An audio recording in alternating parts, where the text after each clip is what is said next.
The Habs go toe-to-toe with the Flames as they come out with a huge victory in the shootout, backed by the Dach shootout winner. Jake Allen was phenomenal in net. Slafkovsky had a great assist to Anderson. We have so much to break down in this game reaction edition of Habs Digest. Hello, bonjour, ahoy, and welcome to today's game reaction edition of Habs Digest. I'm your host, Josh Gosse, alongside my co-host, Jesse Poirier. And boy, Jesse, that game was phenomenal. But before we get into the game recap, I want to remind you guys to subscribe to the channel. If you're new here, we post daily content, game reactions, news, rumors, everything you can think of. So it really helps us out. Like the video, leave a comment. We love your guys' support. But man, I'm super happy. I couldn't be more stoked. Jesse, after that stressful, to put it lightly, overtime, it feels really good to come out with a W tonight. And a great game in the Bell Center. Yeah, absolutely. Really exciting game. You know, we're facing a team in the Calgary Flames that was poised to be one of the best teams in the league so far going into the season. The Habs, was predicted to be one of the worst. But, on a night like tonight, we're going toe-to-toe. A little bit of everything in this night. Obviously, an amazing goalie battle. You got Pizzetta, rocking somebody right to his knees in a fight. You got Hoffman out there looking like a werewolf with those sideburns. And then, Suzuki with the beautiful shootout winners once again. Man, it was, like you said, a bit of everything. I mean, this game had some highs and lows and everything in between. But let's start with that shootout.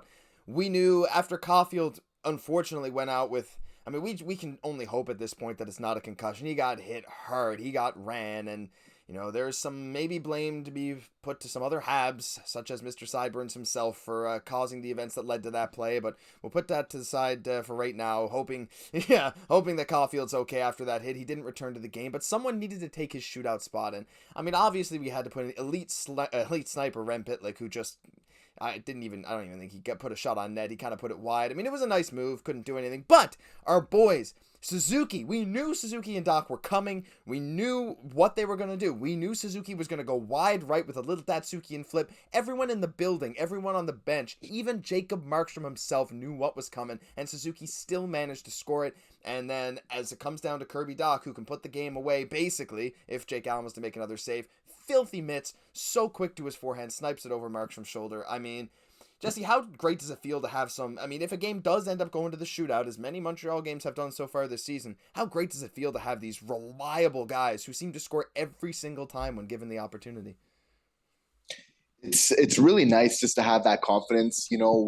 Like yourself, I was a little bit surprised with the first selection, Rem Pitlick, because a lot of time we have been just going to like our most absolutely skilled guys right away. But, Martin St. Louis, once again, we can't fault him.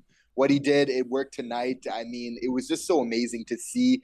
What a head fake, the quick deke, the release from Dach. Like, the goalie, Markstrom, was playing amazing tonight. And to beat him tonight and to win this game, we really needed to deserve it. And that was the type of shot, that did it. And what I just want to see more from Dach is just more of that, more shooting. Because, He has an amazing shot.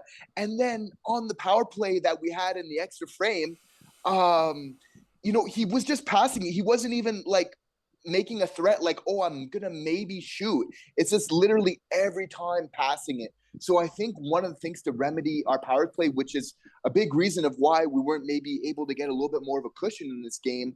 I think a big remedy to that is Dach. He's the answer. He needs to shoot the puck more.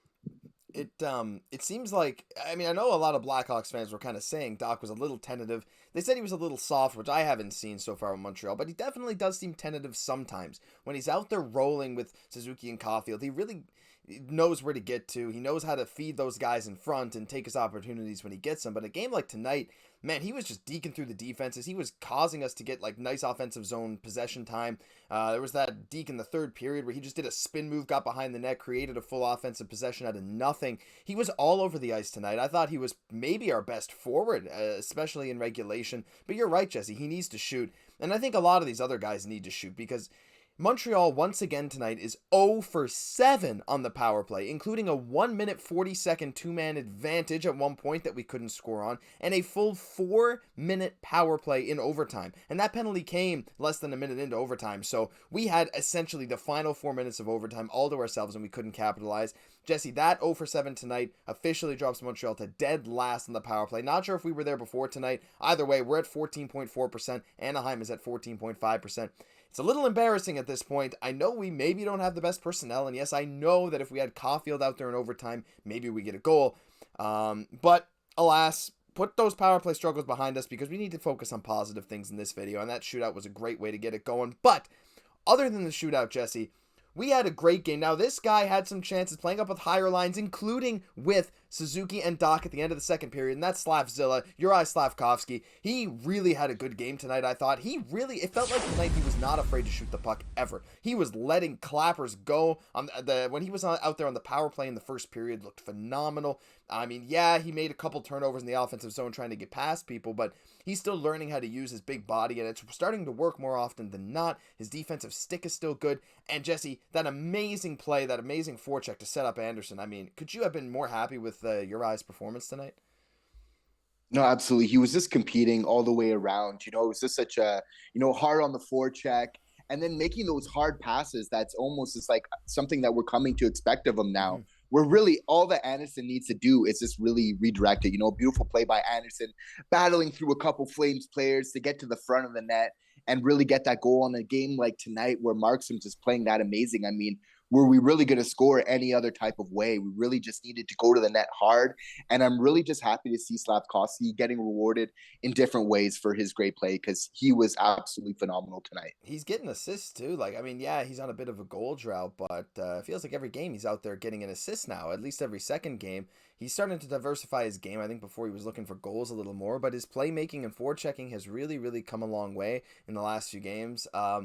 But hey, I mean, that goal ended up mattering a lot too, that play by Slafkovsky, because that made it a 1-1 game. I mean, the first period tonight was wild. We had a decent power play. Caufield sniped one off the bar. I mean, we got a penalty after. We had to kill a bunch of penalties tonight. I think Calgary was 1 for 6. We were 0 for 7. Slav firing one-timers. Pizzetta, of course, had the fight in the first period. It was about as wild as it gets, and nothing. Calgary scores on a power play in the second period. Nothing Allen could do. But other than that, I thought Jake Allen tonight, Jake the Snake, we're bringing up this terrifying animation again. He was so good tonight. I know he's had some dud performances in the last little while, but man, he has really bailed us out when we've needed it these last couple starts. Have you been sort of changing your mind about him? Because I certainly have. Yeah, well, he's been composed, and even though he hasn't had the best stats so far this season, he's helped us win games, which it really comes to. So it's nice to see for this one that he's getting the win while still maybe helping the good old GAA a little bit that he needs to kind of get it back to where it needs to be. But, he was really competing this game. You could tell that he wanted to win. He was really composed. He was so center to the puck, just all the time, so square with the puck, rather, I would say. And so I'm just so happy to see that. And I would say I found that spirit from a lot of our different players tonight. That's why I like so much of our Habs team is we're young, but you can tell we got competitors. We've got winners on a team, like players like Slav, that people that play with effort. I would say that Gouli to me is somebody who comes across as somebody with a very high compete level. Maybe comes across very mild, calm, calm demeanor, but on the inside, this guy wants to win. He's got a fire burning. We know the same with Jack Eye. We know how he battles. How he puts his body on the line. So that's what I'm really liking about this team is, to really be successful. It's not about just having skill, but it's about having that desire to win, and I think Jake Allen was really owning that tonight. He was. And, everyone on the team was, like you said, these guys were playing with heart, especially like this Montreal team. We said after the loss to LA a couple days ago that this team's going to need to bounce back. We know Coach St. Louis is going to make it fun. He's going to try and get under these guys and really get them to come out and play hard. But we've had so many injuries. Of course, Monahan is still out. Gallagher is still out. Drouin is still day-to-day. David Savard is out. Mike Matheson is out. It's just everyone is gone. The whole team is depleted. And then we're coming in against a team with a great roster in the Calgary Flames. Yes, we beat them last time we played them, but they're not a bad team. They have a great roster on paper. And we come in and we hold them to 1 goal. Yeah, we gave up a good amount of shots, but we didn't get outshot this game. We really kept with Calgary. I think the shots were basically even by the end of the game, and we fought hard. Yeah, some guys maybe didn't have their best games. I'm looking at maybe Mike Hoffman. I'm looking at especially Chris Weidman. But I mean, look, Weidman hasn't played in ages, and he's filling in for some injured defensemen. Whatever, maybe I'll cut him some slack. All the same, though, I mean, I'd basically rather anyone from the AHL come up and replace him right now. Give me Justin Barron every day over Chris Weidman. But the fact that we can bounce back from a loss at home, a brutal, sad loss where we were hearing boos at the Centre Bell, to come back there. Jake Allen is back out there. I predicted a Montembeault start. I was wrong. Allen comes in, proves everyone wrong, holds the Flames to 1 goal, was stellar in the shootout, and with this depleted forward and D-core, Montreal beats an extremely talented team in Calgary. Jesse, we've talked about it before, but like, is it Martin St. Louis? Is it the players just knowing they need a fire lit under them? Because, I mean, I feel like I haven't seen a Montreal team play with this much motivation in a long, long time. Well, they were coming out, like the boys were coming out to skate tonight, and we did play good in that first period. It kind of, we gave up a little bit of that momentum at the end of the first, and it's so interesting to see, Josh. I'm sure you notice it's like the carryover, right? The team who kind of often wins that last 5 minutes of that period is often the team that's going to be dictating the play, unless something special goes into the next period, because it definitely does carry over. So Calgary was doing that. They did control a lot of the second period, but then the third and final period, when it really matters, I thought for a large part that we did win that period, so we're really coming out to compete, so I think that Marty St. Louis is playing a huge role in this, though, and just keeping a fun atmosphere. And it's not an easy thing to do. I mean, it's easy to be upset after a tough loss, but it shows a lot of maturity. It shows a lot of composure and a lot of wisdom to keep level-headed after that, realizing that you have a young team, noticing what's best for your team, what they need, what sort of motivation that they need, what type of reinforcement. So I think that Marty St. Louis is very much to be thanked for this. And then also, I think that just, we got a lot of really character young guys. As we mentioned before, even Jack Guy is, so confident, but at the same time, like a really coachable type of player. I mean, many of the, Suzuki, how intelligent he is. Like, these are the type of players that you win with. It often takes a unique combination of skills to be able to do that.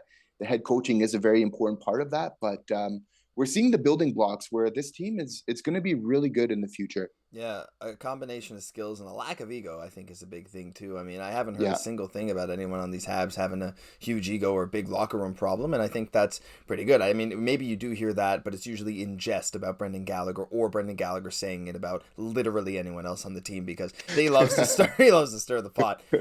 But yeah, these guys, their ability to bounce back after a lot, like, that's the one thing with this Montreal team. It's not even after just a loss. It's after literally anything bad happens in a game. It feels like, oh, Montreal gets a penalty. They come out with an awesome, really like spirited penalty kill. They give up a goal. Well, they have a great shift right after. They have a tough loss. They come out and fight and win a tough, nail-biting game in a shootout. The ability to just put everything behind them. I mean, it's a thing that you always hear in sports, no matter what sport growing up. Play like it's the present, right? Forget what just happened. The past is the past. Don't worry about it. You move on. You move on to the next thing. If you keep dwelling on mistakes you made, things that just happened that were bad, nothing's gonna go your way. Play in the present, and it feels like Montreal is really embodying that to my eyes. And we got, Jesse, we got a big week ahead of us here. I'm looking at this schedule. We played Calgary tonight. We got an off day tomorrow, and then we play Ottawa on Wednesday night. We play Anaheim on Thursday night, and then we play Tampa on Saturday, and then another game the Monday. And like, we got a busy schedule coming up this week, a 4-game week, Ottawa and Anaheim on back-to-back nights, Wednesday and Thursday, plus a nice game at the Bell Center against Tampa on Saturday. I think this is going to test our team, because it's going to be, I don't even want to say test our team, but I think it's going to be a good barometer of what this team is expected to do later in the season, because I think this team still has a lot of uncertainty surrounding it. Like, the roster objectively is not amazing. We have some guys playing great, some young guys who are playing good, some veterans who aren't playing so good. We're not sure. This team is like teetering on this weird, like slightly below playoff tier, but we're beating playoff teams sometimes and losing to bad teams others. So this back-to-back against Ottawa, a struggling Ottawa team, big, like DeBrincat, for example, for that team, has really not been putting things together this year. And then Anaheim, who is just one of the worst teams in the NHL, if not the worst this season. Seeing how we do against those teams, plus Tampa on Saturday, I think will show maybe, hopefully, a pattern for what we can maybe see going on into the later part of the season. What are you expecting from this? What are your predictions for this these next 3 games, Jesse? I'll give you mine. I think I think we win against Ottawa. I think we win in overtime against Anaheim, and I think we have a nail biter against Tampa where we'll lose like 5-3 or something. I think we'll get 2 wins out of these next 3 games. What are your thoughts on that? I'll tell you something for sure. We're gonna battle in each and every one of these games Yeah. because that's what we've done.